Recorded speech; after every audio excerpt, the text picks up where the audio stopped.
bingung ya, kenapa sih yang di dunia itu terlalu diistimewakan gitu? Mengistimewakan yang hilang itu nggak ada kerjaan.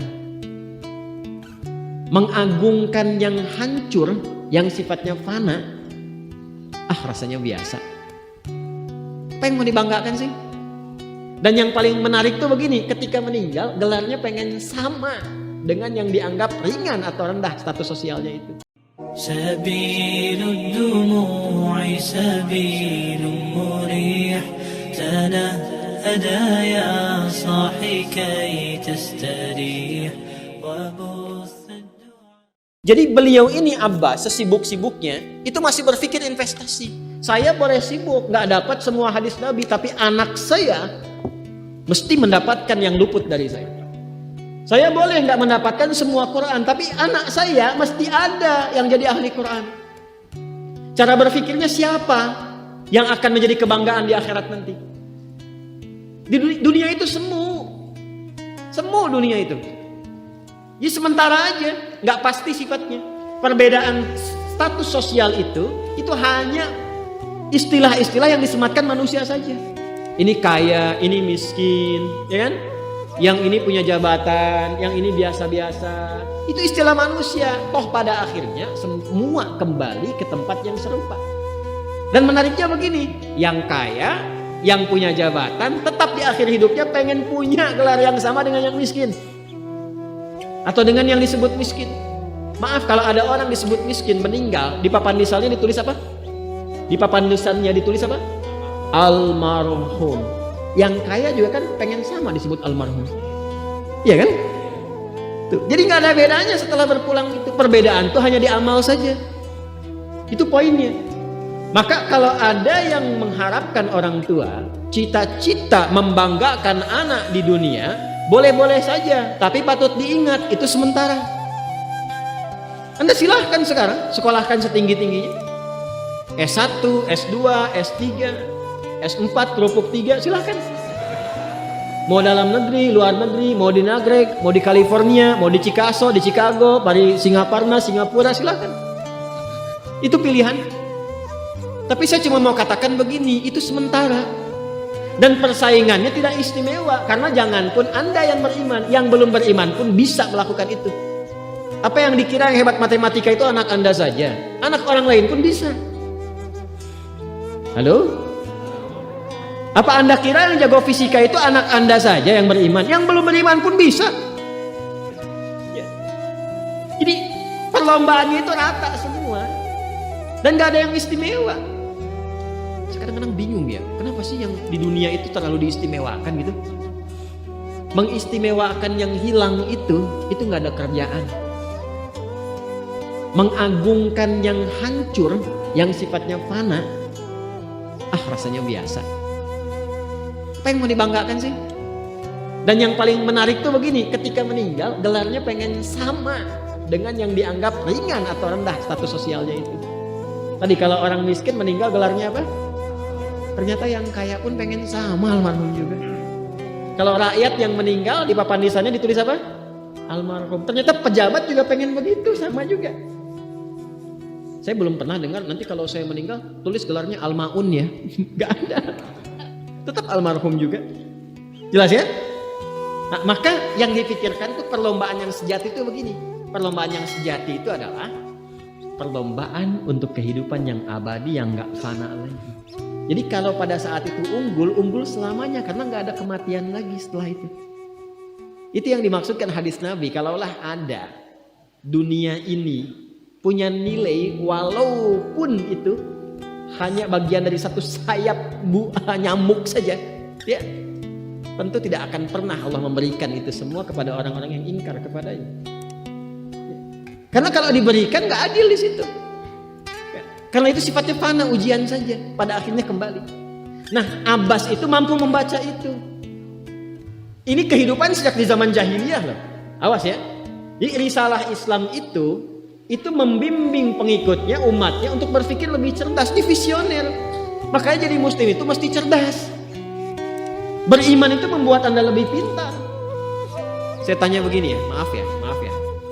Sekali lagi mohon maafkan saya kalau perumpamaan ini kurang menyenangkan. kalau ada yang abadi dengan yang sementara, Anda pilih yang mana? Masa? Sholat itu untuk yang abadi atau yang sementara? Abadi. Baik. Mobil itu untuk yang abadi atau yang sementara? Pilih yang abadi apa sementara?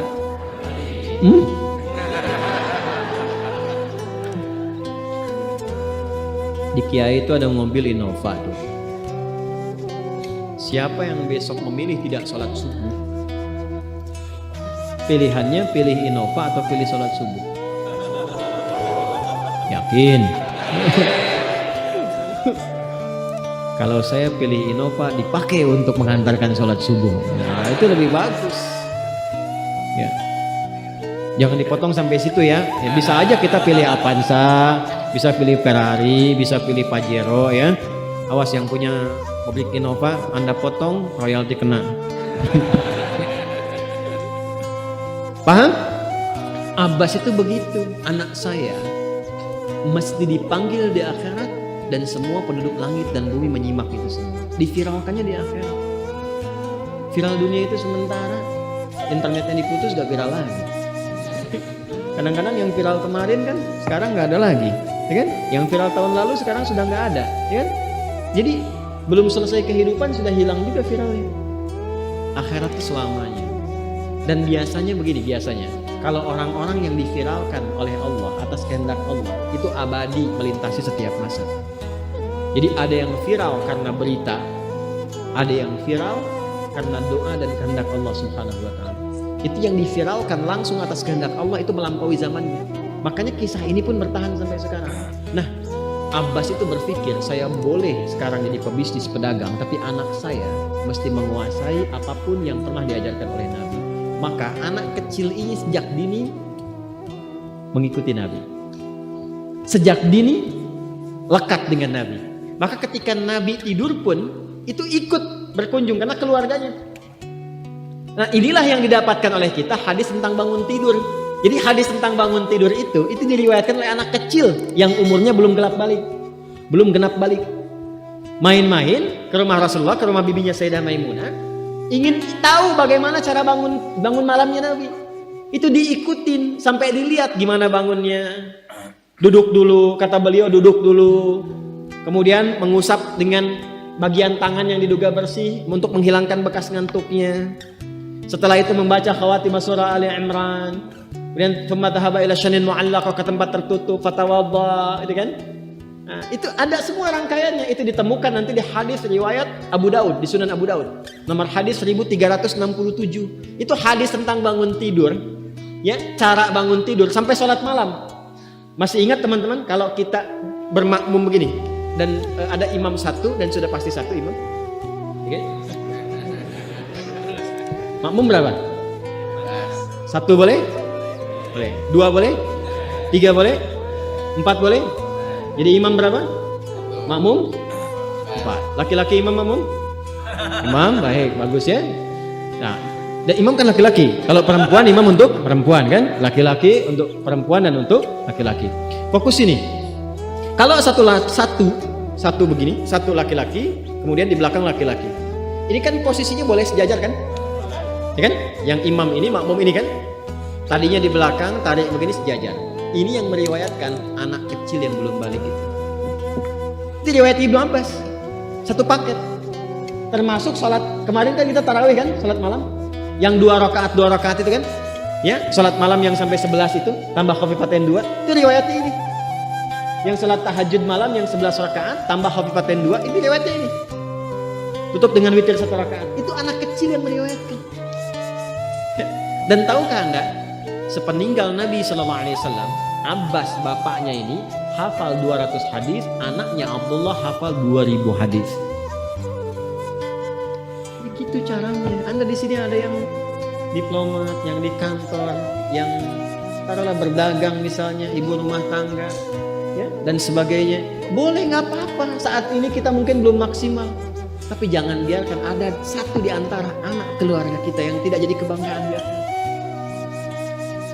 Tolong ya, tolong pulang dari sini dilihat anak Allah titipkan kepada saya berapa anak. Tolong siapkan jadi kebanggaan akhirat. Satu aja jadiin ahli Quran. Untuk pelita di rumah tuh, penghilang kesedihan, penghilang kegelisahan, mendatangkan semangat. Itu demi Allah saya katakan, gak ada yang paling indah kecuali saat ayah pulang ke rumah. Tiba kemudian dia melihat anaknya yang kecil sedang murajaah. Amma yatasaalun. Bahkan surat yang bapaknya sendiri belum hafal. Jangankan pulang ke rumah, Anda sedang mau rapat, dikirimi video anak Anda 3 tahun membaca surah Al-Ikhlas, itu hati tenang. Itulah Quran. Itulah Quran.